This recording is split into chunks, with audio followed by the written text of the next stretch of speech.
이사야 55장 6절에서 9절, 그리고 히브리서 11장 1절에서 3절까지입니다. 제 성경으로는 구약성경 1036페이지, 그리고 히브리서는 신약성경 364페이지에 있습니다. 이사야 55장 6절에서 9절까지 저와 교독합니다. 그리고 히브리서는 다 같이 합독하겠습니다. 이사야는 제가 먼저 읽겠습니다.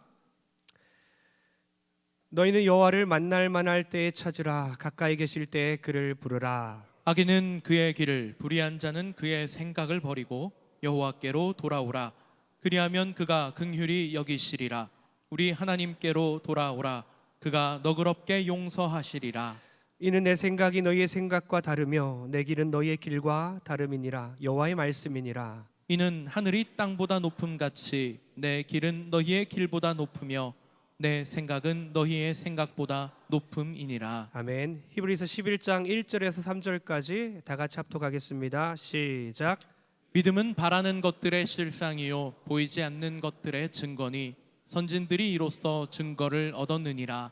믿음으로 모든 세계가 하나님의 말씀으로 지어진 줄을 우리가 아나니 보이는 것은 나타난 것으로 말미암아 된 것이 아니니라. 아멘. 아멘. 오늘 강사 목사님 소개하기 원합니다. 지난 11월 달에 세일의 기도회 때 우리 교회 한번 오셨고요. 우리가 정말 큰 은혜를 받았는데 이번에 7번에 걸쳐서 우리에게 귀한 말씀을 전해주시게 되었습니다. 우리 강사 목사님은 제가 기독교 방송을 통해서도 많이 접했는데요. 특별히 진세골 영성수련원 원장님이시고 지금도 말씀을 전하시고 급하게 이곳으로 달려오셨습니다. 또한 동순교회 원로 목사님이십니다. 이 시간 서종호 목사님 나오실 때 박수로 환영하겠습니다.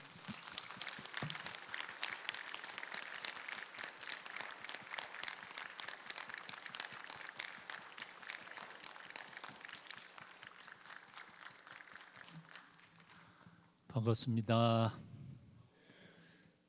아멘.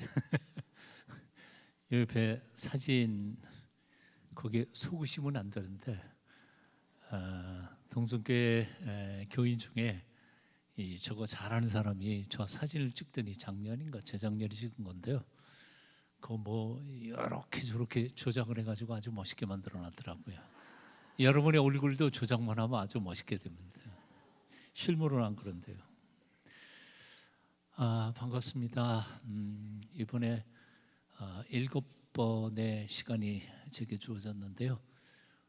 그래서 가만히 생각을 하다가 히브리서 11장에 믿음의 용사들, 그 중에 엑기스 몇 사람 함께 묵상하면서 믿음이라는 게 뭔지, 우리는 어떻게 믿음으로 세상을 이길 수 있는지 함께 묵상하며 은혜를 받기를 원합니다. 오늘 첫 시간이고요. 아까 목사님 말씀하셨던 것처럼 오늘만 오기로 작정한 사람들은 뭐 오늘만 오세요. 자주 오시면 좋고, 저는 길게 설교를 못하면 제가 부흥사가 아니거든요. 그저 한 41년 동안 목회한 그냥 단순한 목회자이기 때문에 부흥 강사에게서 기대할 만한 것은 없을 거라고 생각이 듭니다. 하지만 말씀이 우리에게 주시는 하나님의 명령과 하나님의 말씀, 축복들을 함께 나누면서 은혜 나누실 때 성령께서 책임져 주시리라 믿습니다. 우리 잠깐 기도하겠습니다. 주님을 찬송합니다. 주님께서 불러주셔 세워주셨사오니 하나님께서 책임져 주시옵소서. 말씀 전하는 부족한 입술을 지켜주시고 듣는 사랑하는 성도님들의 귀, 마음의 귀를 열어 주시어서 성령의 놀라우신 역사가 이번 기회에 있게 도와주시옵소서. 예수님의 이름으로 기도합니다. 아멘. 당대의 최고의 지성인이었던 다니엘 웹스터라고 하는 사람에게 어떤 사람이 이렇게 질문을 했습니다. 아마 기자였던 것 같아요. 웹스터 박사님, 당신같이 대단한 지성인이 어떻게 과학이 발달한 시대에 로켓이 달나라로 날아가는 이 시대에 수천 년 전 미개인들이나 믿던 하나님을 믿을 수 있습니까? 당신은 하나님이 이해가 되십니까? 그랬더니 웹스터 박사가 웃으면서 이렇게 대답했습니다. 예, 나도 하나님이라는 분이 잘 이해가 안 됩니다. 그런데 그래서 나는 하나님을 믿습니다. 왜냐하면 내 머리, 이 좁은 머리로 쉽게 이해할 수 있는 하나님이라면 난 그런 하나님 안 믿습니다. 차라리 내 머리를 믿지요. 어떠세요? 내 좁은 머리로 하나님을 이해할 수 있다면 우리가 뭐 그런 하나님을 뭐하러 믿습니까? 내 좁은 머리로는 도저히 이해할 수 없는 어미하신 하나님, 놀라우신 하나님이니까 우리가 그분 믿고 사는 거 아니겠습니까? 그런데도 불구하고 세상에는 하나님을 이해할 수 없다고 못 믿겠다 그러는 사람들이 너무 많아요. 상식에 맞지 않는다고 성경 지식 믿을 수 없다고 말하는 사람도, 심지어는 그런 하나님 없다고 자신 있게 주장하는 사람들도 있습니다. 하지만 이 세상은 우리가 들을 수 없는 소리, 볼 수 없는 빛, 그리고 이해할 수 없는 것들로 세상은 꽉 차 있습니다. 여러분, 이 세상에 가청범위라고 하는 말이 있죠. 가할까, 들을 청, 들을 수 있는 범위에 소리가 있다는 거죠. 그 얘기는 들을 수 있는 범위 밖에 있는 소리들이 있다는 거죠. 물리를 공부한 사람들은 다 압니다. 가청범위의 소리는 소위 말하는 진동수 16사이클에서 22,000사이클 사이에 있는 소리만 우리는 우리의 귀로 들을 수 있습니다. 하지만 그 진동수가 그거보다 더 높거나 아니면 그거보다 낮으면 그런 소리는 세상에 존재하면서도 들리지가 않습니다. 여기도 지금 수많은 소리가 지나갈 거예요. 라디오나 혹은 핸드폰이나 이런 걸로 딱 잡으면 그 수많은 소리들을 우리가 잡아낼 수 있는 거죠. 그렇지만 이 귀로는 안 들립니다. 근데 그 소리가 없다고 말하면 그 사람이야말로 물리학적으로 굉장히 무식한 사람이에요.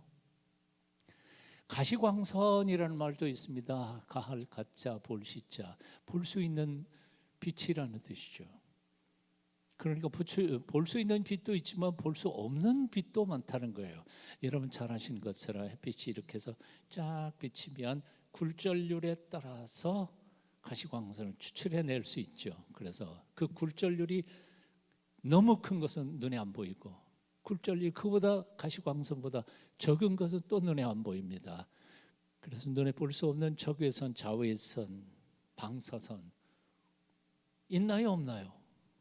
있어요, 분명히. 그런데도 안 보이는 건 없다고 말하는 것처럼 어리석은 무식한 소리는 없는 거죠. 마찬가지입니다. 하나님은 우리가 듣기에는 워낙 그 목소리가 크신 분이셔서 우리가 못 들을 뿐, 하나님은 지금도 말씀하고 계십니다. 한때 1950년대 전후반해서 서구의 지성인들이 하나님은 죽었다 그렇게 신학자들이 주장한 사람들도 있었고, 어떤 사람들은 죽었다 말하기가 뭐 하니까 하나님은 죽지는 않으셨는지 모르지만 지금까지 침묵하고 계신다. 1차 세계대전, 2차 세계대전이 터지고 있는 데에도 불구하고 하나님 어디 계시냐? 왜 아무 일도 안 하시냐?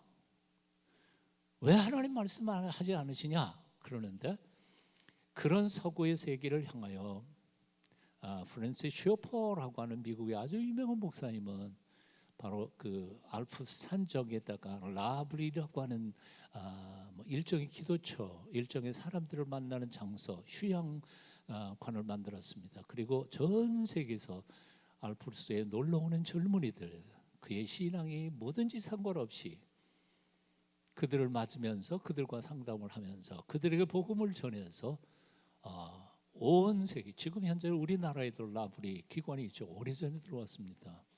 수많은 청년들을 주께로 인도한 정말 보수적인 귀한 목사님이 프랜시스 쉐퍼입니다. 근데 그 프랜시스 쉐퍼가 그때 아주 중요한 책 몇 권을 쓰십니다. He who is there and not silent, 존재하시면서 말씀하시는 하나님, 침묵하지 않으시는 하나님. 오늘날 너무 어떤 보수적인 신학자들은 그래요. 하나님이 성경 말씀으로 말씀하셨기 때문에 요즘은 말씀 안 하신다는 거예요. 말씀을 읽고 묵상하면 그게 하나님의 음성이고 말씀이지, 하나님이 요즘 어떻게 말씀하실까? 정말 그럴까요? 얼마 전에도 한국에도 오셨던 분입니다. 지금 세상 떠나셨지만 달라스 윌라드라고 하는 분이 서던 캘리포니아의 철학 교수이고 신학 교수이고 그랬던 분이 책을 한 권 썼죠. 책 제목이 뭐냐면 Hearing God, 하나님의 음성을 어떻게 듣는가 하는 책을 썼습니다. 한번 읽어보십시오. 하나님 지금도 말씀하세요. 우리가 들을 줄 몰라서 그렇고 우리가 영적 감각을 상실해서 못 듣는 것뿐이지, 옆에서 나 하나님 음성 들었다 그렇게 말하는 것을 이단으로 돌리면 안 된다 그 말이에요. 저는 41년 목회하면서 하나님 음성 많이 들었습니다. 지금도 말씀을 읽어가면서 주님의 음성을 듣기도 하고요. 뭐 맨날 들리는 건 아닙니다. 필요한 때 하나님 말씀하시는 거지 내가 듣고 싶다고 해서 듣는 것도 아니고요.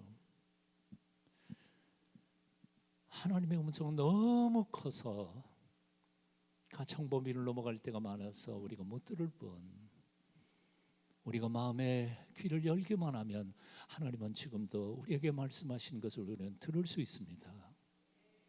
하나님은 워낙 크신 분이셔서 우리의 이 인간적인 코에 숨결만 빠지면 금방 썩기 시작하는 우리의 눈으로는 그 하나님이 안 보여도 마음의 눈을 열고 겸손히 그분을 바라볼 때 하나님께서는 우리에게도 마음의 눈을 통해서 우리에게 나타나시는 하나님이십니다. 아멘. 오늘 본문 8절에서 하나님은 이렇게 말씀하십니다. 내 생각은 너희 생각과 다르며 내 길은 너희 길과 달라서 하늘이 땅보다 높음같이 내 길은 너희 길보다 높으니라. 내 생각은 너희 생각보다 높으니라. 한번 따라해 보실래요? 내 생각은 너희 생각보다 높으니라. 하나님하고 나하고를 동등하게 생각해서는 안 돼요. 하나님은 코에 숨결만 빠지면 그것으로 끝장나는 우리 인생들이 아니십니다. 제가 맨 처음 목회를 시작할 때 전도사 시절에 지금처럼 장래 이런 상조 회사들이 없었습니다. 그래서 전도사 시절에 저는 그냥 교회에서 다 했어요. 어른이 돌아가시면 가가지고 내가 염하고 또 관에 모시고 심지어는 모셔다가 땅 파고 묻어드리는 것까지 다 했던 거죠. 그런데 그때 경험한 건 그렇습니다. 30대 초반에 조금까지 대화를 나누시던 어르신이 숨이 멎자마자 30분 지나지도 않았는데 8월달 여름에 30분 만에 썩어가는 냄새가 나요. 썩어가는 냄새가 나. 인간은 아무것도 아니에요. 아무것도 아니야. 여름날 숨 거두면 30분이면 벌써 썩기 시작한다고요. 땅속으로 들어갈 준비하는 거예요. 그런데 하나님이 이런 인간과 동급으로 그렇게 생각하는 것처럼 얼마나 어리석은 거예요. 그것은 하나님 그런 분 아니야. God is God. 하나님은 하나님이셔. 우리하고 같은 레벨로 생각하지 말라는 거예요. 하나님의 생각은 우리의 생각과 다르고 하나님의 길은 우리 길보다 훨씬 높아요. 우리의 생각을 너무 초월해서 우리는 그분의 생각을 미처 이해하기 힘들다는 거죠. 내 생각은 너희 생각보다 높으니라. 그래서 사도 바울은 이렇게 고백합니다. 고린도전서 1장 25절 하나님의 어리석음이 사람의 지혜롭고 하나님의 약하심이 사람보다 강하니라. 아멘. 함께 같이 읽어보세요. 시작. 하나님의 어리석음이 사람보다 지혜롭고 하나님의 약하심이 사람보다 강하니라. 욥 얼마나 많은 고난을 겪었습니까? 그런 고난 속에 얼마나 많이 하나님을 원망하기도 하고 화를 내기도 하고 친구들과도 싸웠습니까? 근데 종당에 가서는 하나님을 만나자 욥기 42편에서 이렇게 고백합니다. 이제까지 무지한 말로 이치를 가리던 자가 누구였습니까? 바로 저였습니다. 나는 나 스스로도 알지 못하는 말을 했고 영문도 모르면서 짓거려댔습니다. 당신께 대하여 소문만 듣다가 이제 눈으로 뵙고 나니 내가 얼마나 어리석었던가 돌아보며 티끌과 잿더미 위에서 회개하나이다. 음악의 성자라고 말하는 악상 베토벤이 있죠. 그 사람이 귀가 멀었습니다. 30대 초반에, 그렇게 젊은 나이에. 그걸 바라보면서 많은 사람들은 이렇게 말했습니다. 아, 저 베토벤의 음악적 생명도 이젠 끝났구나. 아니, 음악가가 소리를 들을 수 있는 귀를 잃어버렸는데 어떻게 저기 음악을 할 수 있겠나. 근데 저나 여러분이 잘 알고 계시는 것처럼 역사 속에서 악성 베토벤의 음악은 귀 먼 다음에 더 위대한 음악들이 탄생이 됐습니다. 인간의 생각은 하나님의 섭리를 따라갈 수가 없어요. 사도 바울은 자기 몸조차 통제할 수 없었던 간질병 환자였습니다. 여러분 혹시 간질병 환자를 보신 적이 있으신지요? 저는 봤습니다. 부산에서 목회할 때에 교인 중에 집사님 중에 그런 분이 있었으니까요. 지금은 뭐 간질병 치료도 하고 약 먹으면 미리 예방 다 됩니다. 근데 그때에는 그게 없었으니까 예배 드리다가도 거품을 물고 저 복도로 쓰러져서 버둥거리면 옆에 있는 사람들이 얼마나 기겁을 하고 놀라는지 모릅니다. 그건 괜찮아요. 예배 드릴 때는 앉아서 그러니까.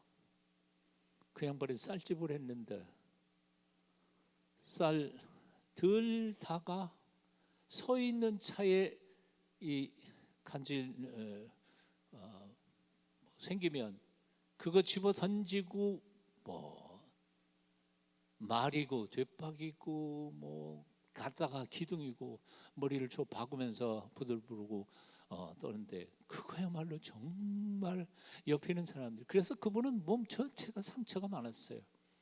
언제 그렇게 쓰러질지 모르니까. 근데 사도 바울이 그런 사람이었어요. 입장을 바꿔놓고 생각해 보십시오. 그때 당시에 복음을 전하던 사도 바울이 이렇게 복음을 전하는데 갑자기 간질병이 와서 불을 떨고 거품을 물고 땅바닥에 뒹굴고 있다면 그 말씀을 듣고 있던 사람들이 과연 복음을 믿겠느냐 하는 거죠. 그러니까 자신이 아프고 안 아프고의 문제가 아니라 이것은 자신이 전하고 있는 메시지에 대한 신뢰성의 문제이니까 너무 가슴이 아파서 그는 하나님 앞에 엎드려 기도합니다. 성경에는 3번 기도했다 그러는데 3번 그냥 고쳐주세요, 고쳐주세요, 고쳐주세요 3번 말한 걸까요? 아니요. 목숨 걸고 3번이나 하나님, 나 자신을 위해서가 아니라 하나님의 복음을 위하여 이거 고쳐주셔야만 됩니다. 그러고 소리쳤는데도 하나님은 뭐라고? 내 은혜가 내게 족하다. 그 피눈물 나는 기도에도 하나님은 노 하셨어요. 그러면 사도 바울은 그의 생애가 끝났나요? 아니요. 내가 연약할 때 그분이 크게 역사하심이라 하고 고백하며 사역을 하는데 사실 2000년 역사 속에서 사도 바울만한 신학자 없습니다. 사도 바울만한 신학자가 없어요. 사도 바울의 편지들 속에서 기독교 신앙의 거의 대부분의 뼈대가 나왔습니다. 네. 사도 바울 이후에 어떤 신학자도 사도 바울의 발밑에도 못 쫓아가요. 지난 2000년 동안의 선교사 중에서 사도 바울만큼 선교의 열매를 맺힌 사람 없어요. 하나도 없어. 초대교회 거의 대부분이 본인이 개척했거나 본인의 제자들이 개척을 했거나 소아시아 지역, 로마 지역까지 전부 다 그의 영향력은 초대교회에 엄청난 것이었어요. 하나님은 간질병 환자를 통해서도 기적을 행하시는 분, 귀머거리 음악가를 통해서도 엄청난 역사에 남는 작품들을 남겨내시는 분, 하나님의 섭리를 우리가 어떻게 짐작할 수 있겠어요? 사람들은 조금만 삶이 어렵고 힘들어도 죽겠다 그렇게 말해요. 절망하고 낙심해요. 아, 나의 인생 끝난가 보다. 그런데 살아계신 우리 하나님은 그 절망의 바닥에서 기적을 행하시는 하나님이십니다. 믿으십니까? 믿으셔야 돼요. 내 생각에는 이건 불행이야 라고 생각할 때 하나님은 아니야, 그건 내가 너에게 주는 은혜야 말씀하세요. 내 생각에는 다 끝났다 그러는데 아니, 이제부터 진짜 시작인데 하나님 말씀하세요. 우리의 좁은 인간의 생각으로는 완전히 끝장나 버린 거기에서 하나님은 소망의 꽃을 피우시고 우리를 통하여 전혀 새로운 역사를 만들어 가시는 분이 바로 우리 하나님이십니다. 그러므로 우리가 절망할 필요 없어요. 너무 쉽게 포기해서도 안 돼요. 그리고 이 좁은 머리, 요 좁은 머리 가지고 함부로 하나님의 섭리와 경륜을 판단하고 정죄하고 심판해서는 안 돼요. 이것은 마치 초등학교 산수 실력 가지고 대학 수학을 풀겠다고 하는 것과 똑같아요. 제발 하나님의 능하심, 하나님의 부요하심, 하나님의 지혜를 인정하고 믿고 그 말 앞에 겸손히 엎드리실 수 있기를 바랍니다. 오늘 본문 히브리서 11장 1절 2절은 이렇게 말해요. 믿음은 바라는 것들의 실상이요 보지 못하는 것들의 증거니 선진들이 이로써 증거를 얻었느니라. 여기 믿음은 바라는 것들의 실상이요 라고 할 때 실상이라는 말은 헬라어로 피포스타시스라고 해요. 피포라는 말 아래에 있다는 거고요, 스타시스는 아래 버티고 있는 기초라는 뜻이에요. 그러니까 stands예요, stands. 이 피포스타시스를 번역하면 영어로는 substance, 실체, 그럼 reality, 실제라고 번역해요. 어떤 사람들은 우리의 믿음을 가지고 근거도 없는 환상이라고 생각해요. 뭐 믿기는 믿는데 뭐 근거가 있나? 뭐 그럴 가능성이 있나? 마치 근거도 없이 내일이면 그냥 좋아질 거야 라고 희망하는 거하고 믿음하고 똑같이 생각하는데 전혀 아니에요. 여러분, 내일은 좋아질 거야. 지금은 많이 힘들지만 내년엔 괜찮아질 거야. 거기에 무슨 근거가 있어요? 좋아질 보장 어디 있어요? 그러니까 이걸 희망 고문이라고 하더라고요. 예? 너무 많은 사람들이 분명하신 전능하신 하나님을 믿는 그 근거 속에서 신앙으로 소망 가운데 사는 게 아니고 그냥 막연히 세월 지나면 좀 나아지겠지 희망 고문당하면서 살아가고 있는 거예요. 근거 없어요. 내일 된다고 좋아지라는 법이 어디 있어요? 근데 우리에게는 근거가 있어요. 하나님 전능하시니까, 하나님 나 사랑하시니까, 그 하나님이 나를 위하여 일하시니까 오늘보다 내일 소망 가운데 살아갈 수 있는 거죠. 아멘. 사람들은 눈에 보이는 게 안 보이는 것보다 훨씬 더 중요하다고 생각해요. 근데 실제로 오늘 성경에도 말씀하시는 것처럼 눈에 보이는 것보다 보이지 않는 게 훨씬 중요해요. 이 거대한 성전 건물, 이게 어떻게 이렇게 버티고 있어요? 다 구조학에서 설계해가지고 요 정도 거리 보에다가 이런 게 세워져야, 여러분 저 뒤에 기둥 2개 있죠, 가운데. 우리 생각에는 저 기둥 2개는 없애버리면 얼마나 좋겠어요. 저 기둥 뒤에 숨어 있는 사람 나도 안 보이고 얼마나 불편해요. 물론 거기서 주무시는 건 괜찮지만, 그러나 저 2개 있는 이유가 뭔지 아세요? 1층 반 2층에 저 구조물을 받치기 위한 계산이 숨어 들어가 있는 거예요. 저도 교회 건축을 한번 해봤습니다만 구조 계산, 저 천정이 받치고 있는 저 무게를 받치고자 하는, 아마 이것도 휘고 한 것도 아마 계산하에 잘 들어간 것이라고 생각해요. 그 계산이 없이는 이 건물을 설 수가 없었어요. 안 보이는 게 훨씬 더 보이는 것보다 더 중요해요. 3절에 보니까 그래서 이렇게 말해요. 믿음으로 모든 세계가 하나님의 말씀으로 지어진 줄을 우리가 아나니 보이는 것은 나타난 것으로 말미암아 된 것이 아니라, 보이는 게 뭐라고요? 나타난 것으로 말미암은 게 아니라 나타나지 않은 것으로 말미암은 거예요. 그러니까 보이는 것은 보이지 않는 것으로 지금 지탱된다는 말이죠. 아멘. 보이는 게 중요하지 않아요. 우리 눈에 보이는 것들은 다 보이지 않는 것 때문에 존재하고 있다는 말씀입니다. 이런 이유 때문에 사도 바울은 이렇게 고백해요. 우리가 주목하는 것은 보이는 것이 아니에요. 보이지 않는 것이니. 보이는 것은 잠깐이요. 보이지 않는 것은 영원합니다. 1980년대에 엄청난 인기를 누렸던 그 가수, 유명 가수 한 사람이 있어요. 젊은 사람들은 모르겠지만 나이 좀 들었던 사람들은 알 거예요. 조하문이라고 하는 가수예요. 아시는 분 한번 손 들어봅시다.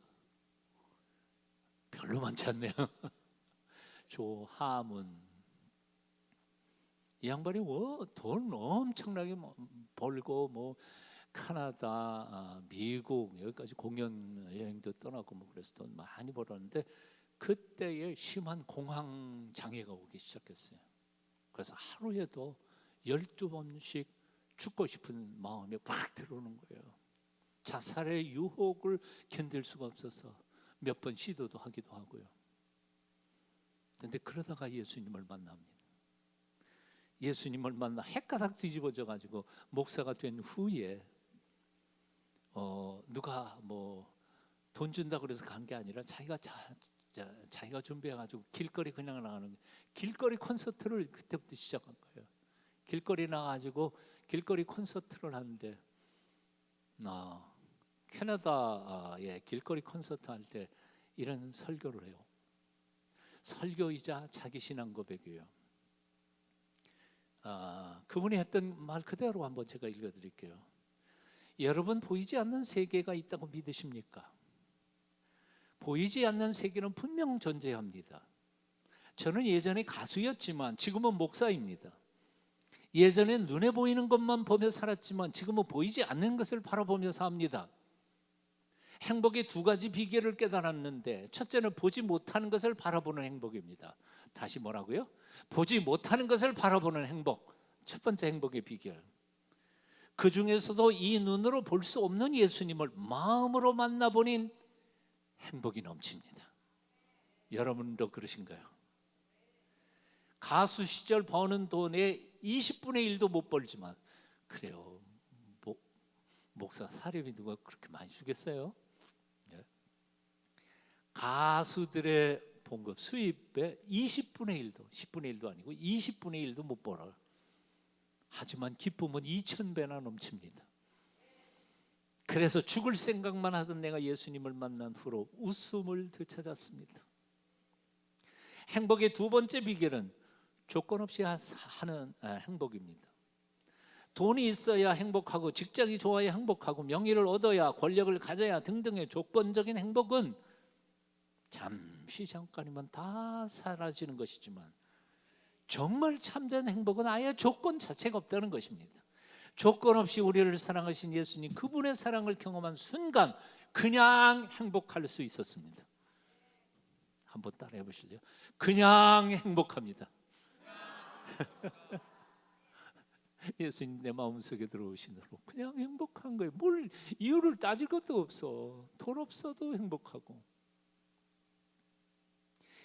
이제 여러분에게 마지막 말씀드립니다. 나는 행복합니다. 그런데 여러분은 행복하십니까?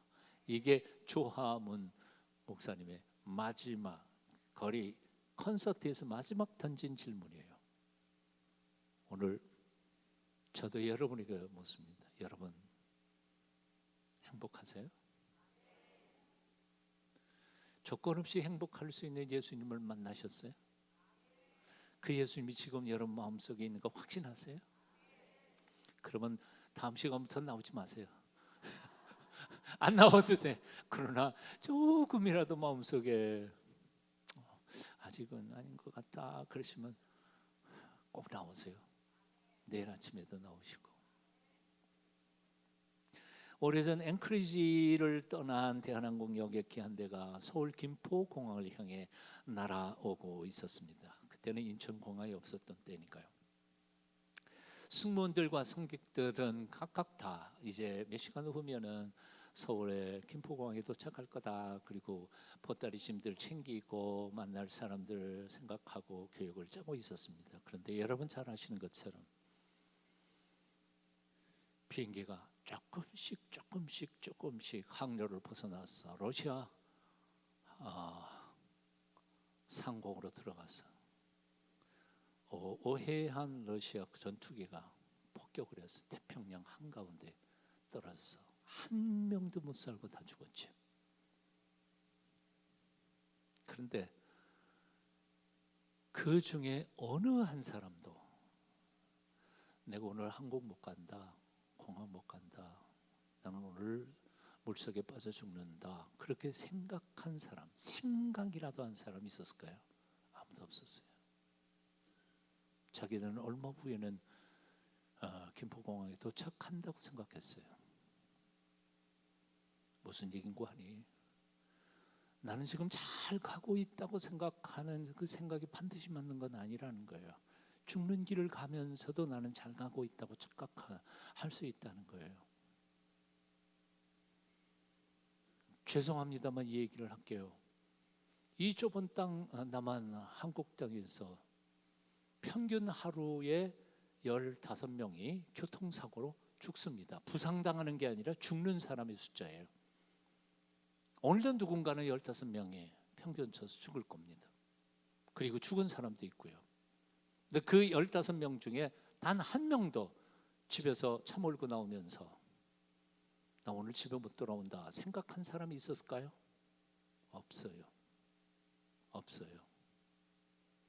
우리 인간의 존재라는 게 얼마나 불안정한 것입니까? 잠언 16장 25절은 이렇게 말합니다. 어떤 길은 사람이 보기에는 바르나 필경은 사망의 길이니라. 자기는 똑바로 간다고 생각하지만 결국은 그 죽음의 길을 가고 있는 거예요. 한번 같이 읽어보십니다. 시작. 어떤 길은 사람이 보기에 바르나 필경은 사망의 필경은 사망의 길이니라. 이번 7번의 만남을 통해서 여러분들께서 여러분의 인생의 좌표를 확인하실 수 있는 기회가 되기를 바랍니다. 나 지금 똑바로 가고 있나? 내 인생 바로 가고 있나? 하나님, 정말 제 길 가고 있나요? 죽는 길 가면서도 나 인생 잘 산다고 착각하고 있는 것 아닌가요? 겸손히 하나님 앞에 기도하면서 자신의 지금 가고 있는 그 길을 점검하는 좋은 기회가 되실 수 있기를 바랍니다. 오늘 이사야 55장 7절을 말씀합니다. 악인은 그의 길을, 불의한 자는 그의 생각을 버리고 여호와께로 돌아오라. 그리하면 그가 긍휼히 여기시리라. 우리 하나님께 돌아오라. 그가 너그럽게 용서하시리라. 한번 같이 또 읽어봅니다. 시작. 악인은 그의 길을, 불의한 자는 그의 생각을 버리고 여호와께 돌아오라. 그리하면 그가 긍휼히 여기시리라. 우리 하나님께로 돌아오라. 그가 너그럽게 용서하시리라. 여기 악인이 누구죠? 악인을 누구라고 가르쳐요? 하나님의 길을 무시하고 제 마음대로 제 길 걸어가는 사람을 성경에서는 악인이라고 말했습니다. 무슨 특별한 죄를 지은 사람을 악인이라고 말하는 게 아니라 지가 옳다고 지 길 가고 하나님의 길을 버린 사람을 악인이라고 표현해요. 불의한 사람은 또 누굴까요? 불의한 사람은 하나님 없어도 나 혼자 얼마든지 잘 살 수 있어. 그게 구약 성경에서 말하는 불의한 사람의 정의입니다. 그러니까 악인과 불의한 사람이 무슨 살인 강도 뭐 이런 사람이 아니고 어쩌면 나일 수 있다는 생각이 들지 않으세요?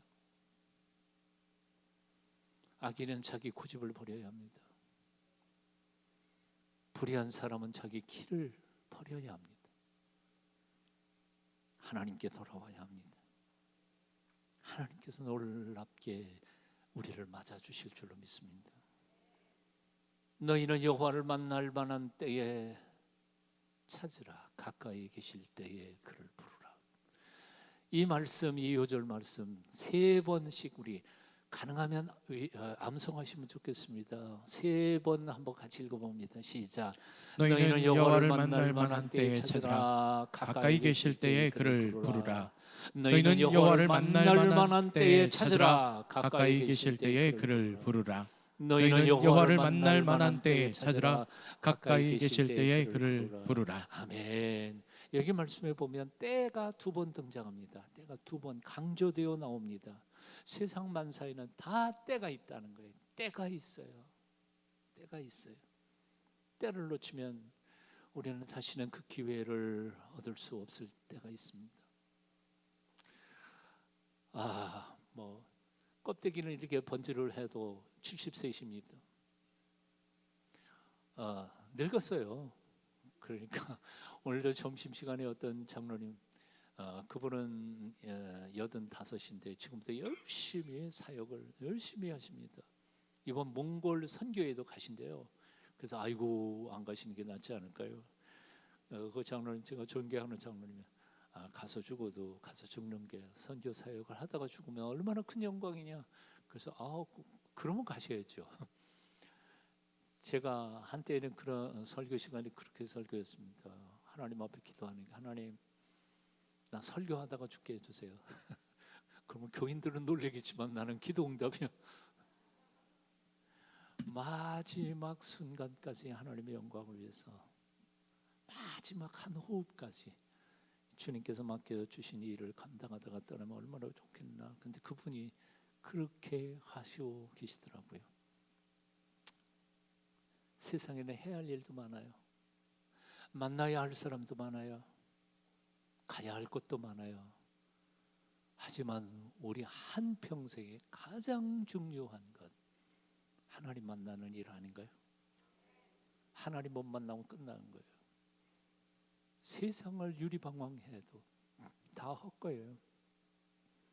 아마 저만큼 세계 여행을 많이 다녀본 사람도 없을 겁니다.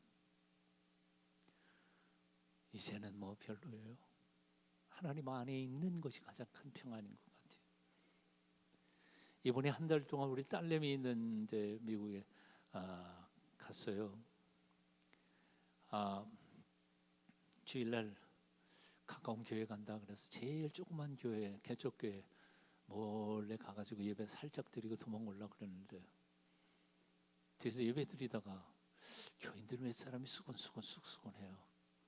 근데 거기 저 장로님 같은 안내하는 집사님이 저한테 와가지고 수상하다 그러는 것 같아요. 저를 얼굴 뭐 깨우뚱하다가 입 딱 다물고 나 모르고 쭉 하고 왔어요. 근데 그 다음 주 둘째 주에 갔더니 그 양반이 물어요. 목사님 맞죠?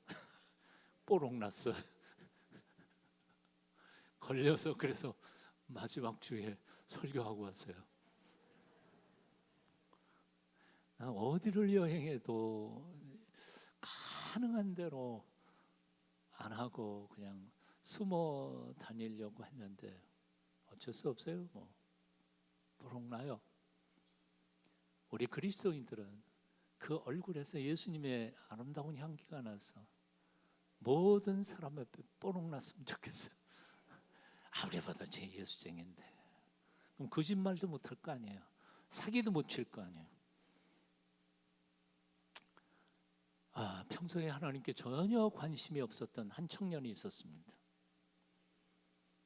뭐 보통 때에는 뭐 그냥 자기 혼자 사는 게 뭐 괜찮겠죠. 신나게 잘 살았습니다. 그러나 인생이라는 어려움을 겪게 되는 거죠. 너무 어려운 큰 벽에 부딪히자 친구들이 그렇게 전도를 해도 뭐 올 생각도 안 하던 그 친구가, 자기 기도 많이 하는 친구 흉내를 내기 시작했습니다. 자기 집에서 교회는 안 나오고 하나님 앞에, 하나님 저 좀 살려주세요. 그리고 찾았습니다. 아무런 대답이 없었어요. 저 좀 살려달라니까요. 대답이 아무것도 없어요. 친구한테 들은 건 있어가지고 이렇게 말한 거죠. 하나님 기도하면 들어준다고 그러십니다만 왜 내 기도를 안 들어주세요? 그랬더니 소리가 들렸어요. 그래 왜 불렀냐? 영모 있으면 말해. 청년이 화가 나서 불평을 하면서 이렇게 하나님께 따졌어요. 아니 하나님, 내가 그렇게도 하나님한테 부르고 하나님 찾았는데 도대체 어디 있던 거예요? 영어로 번역한 거라 영어에 이렇게 돼 있어요. Where are you when I need you? 내가 당신을 필요로 할 때 Where are you? 어디 계셨던 거예요? 화를 뻐렁 냈어요. 그때 하나님께서 이렇게 또 대답하셨어요. 그러는 너는 내가 너를 그렇게 부를 때 넌 어디 갔었냐? 오지도 않고 머리를 극적거리면서 이렇게 말했어요. 예, 그게 사실 제가 좀 바빴잖아요. 하나님 잘 하시는 것처럼 공부도 해야죠, 놀러도 다녀야죠, 미팅도 해야죠. 그래서 좀 바빠서 하나님이 말씀하세요. 그래, 너 참 바빴겠구나. 다 이해한다. 근데 나도 지금 바쁘거든. 나중에 보자. 바이바이. 청년이 다급하게 하나님 앞에 부릅니다. 하나님, 난 정말 급하거든요. 하나님 도와주세요. 기다릴 시간이 없어요. 하나님께서 말씀하십니다. 넌 정말 이기적인 놈이구나. 너는 내 한 몸 살기에 그렇게 바빴다는 걸 이해해 달라면서 온 세상과 70억 생명을 보호해야 하는 이 하나님한테는 내 시간에 맞춰서 응답해 달라고? 너는 늘 내 하고 싶은 대로 다 해놓고 하나님이 나보고는 내 시간에 맞춰서 도와달라고 말이 되냐? 내가 내 비서냐? 종이냐? 일 없다. 이미 너는 기회를 잃어버렸어. 다음에 오거라. 물론 이건 만든 거예요.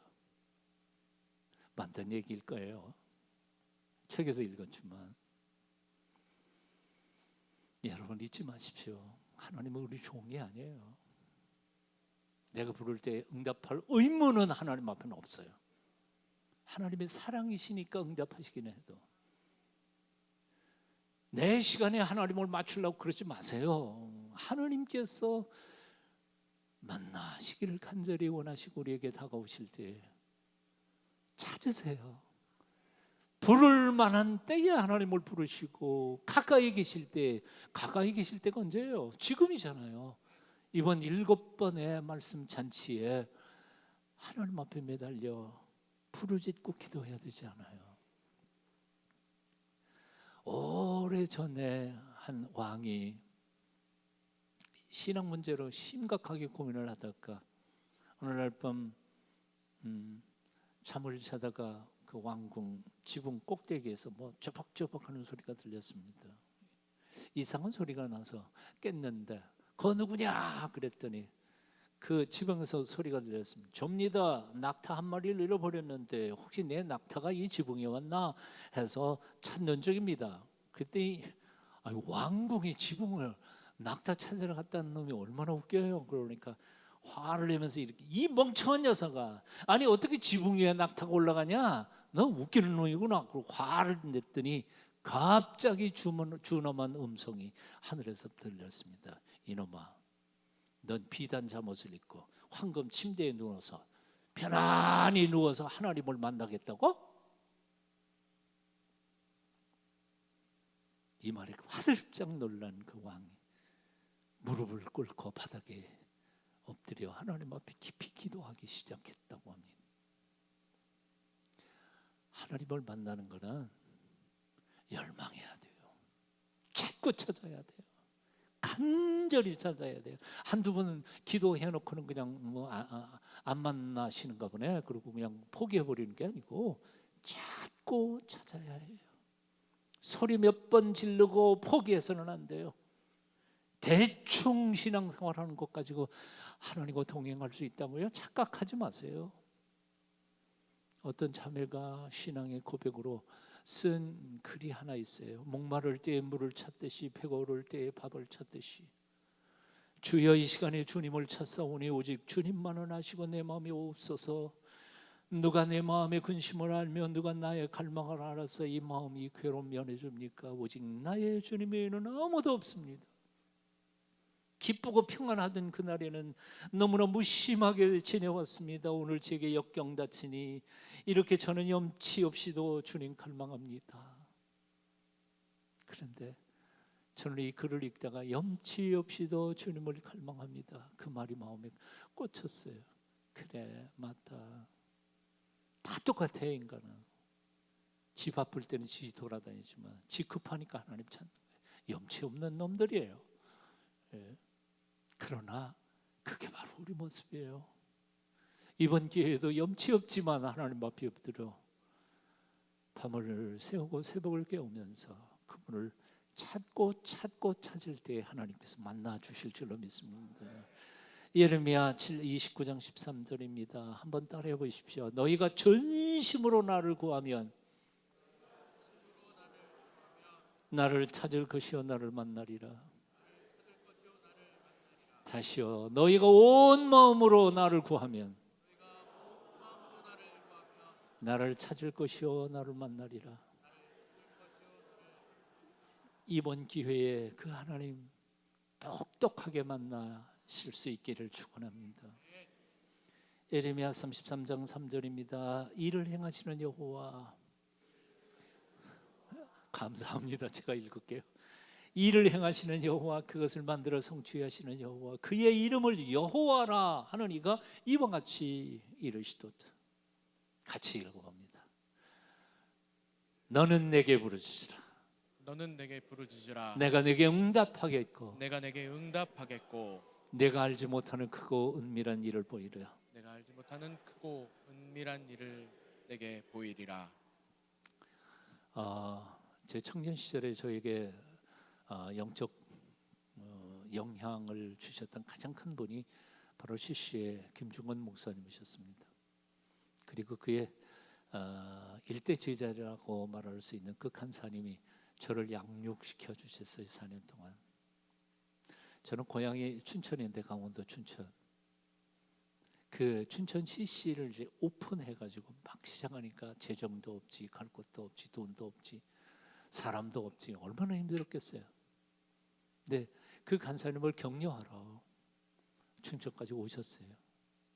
그리고 1시간 동안 쫙 상담하고 기도하고 그러더니 가버리셨어요. 밤중에. 그래서 내가 끝난 다음에 간사님한테 물어봤어요. 돈 좀 좀 보태주고 가셨나요? 아니, 한 푼도 안 보태주셨어. 아니, 책임자가 그 지부에 있는 간사에게 돈도 없이 뭐 어떻게 하라 그러는. 근데 그 목사님이 주시고 간 게 있대요. 뭔가 물어봤더니 그 간사님의 쓰던 노트, 필겨 노트가 있어요. 조그만 수첩이. 수첩에다가 글씨 한 자 적어놓고 가셨어요. 그 한 줄.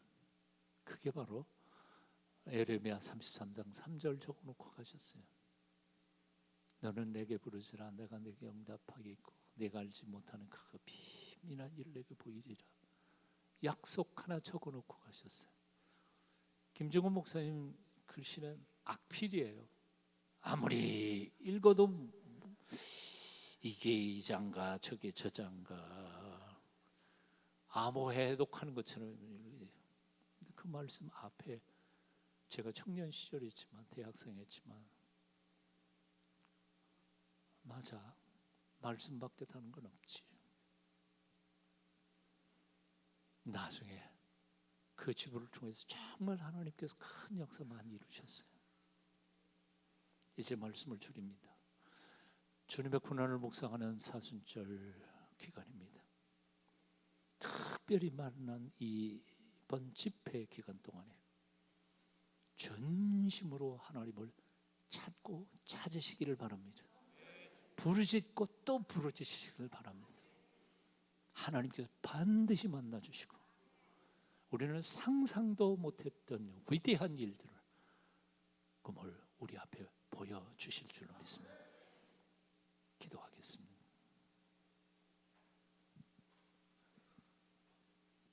세상을 사랑으로 복되게 지으신 하나님, 믿음의 주여 또 온전케 하시는 주님의 크신 이름을 찬양합니다.